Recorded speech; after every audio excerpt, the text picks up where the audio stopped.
Let's go to the UK. Speaking of migrants, there's a massive migrant problem in the UK. That's not news to anybody. Currently, there's 32,000 asylum seekers housed in British hotels at a cost that's blown out to about £15 billion for UK taxpayers. Well, Keir Starmer's just come out with a brilliant idea. He said that within 12 months, they want all asylum seekers out of hotels and into military bases. Now, this proposal has been made before. Keir Starmer has reheated it and put it out there, I think, as a way of trying to deflect attention from Nigel Farage.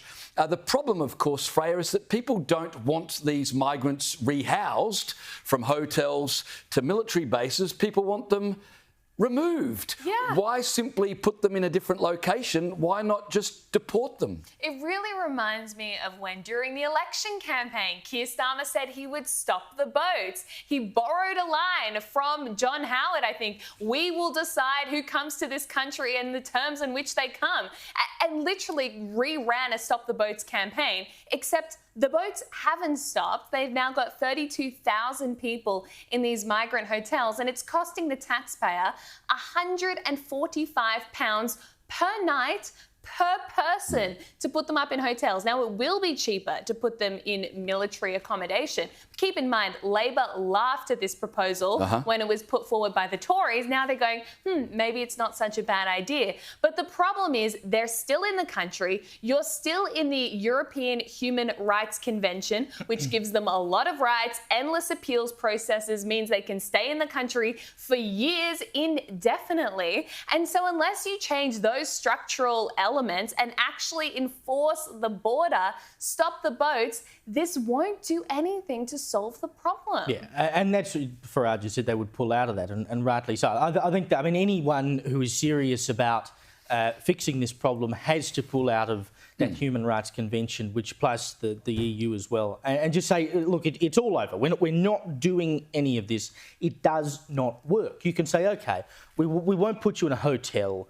We'll put you in a military base. And sure, it might be attractive for some people that they're going to be put up in a nice hotel. I'm sure it's lovely when they get their buffet breakfast every morning, etc.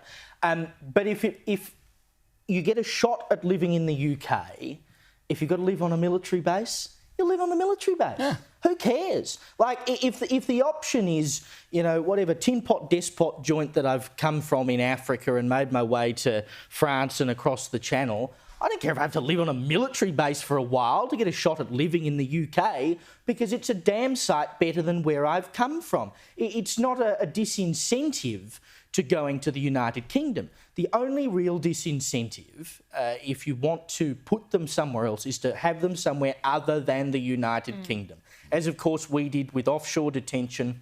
And they were trying to do previously under the Sunak government by sending them to Rhodesia, but then that all fell apart. Rwanda. Rwanda, you're correct. Yes, Rhodesia.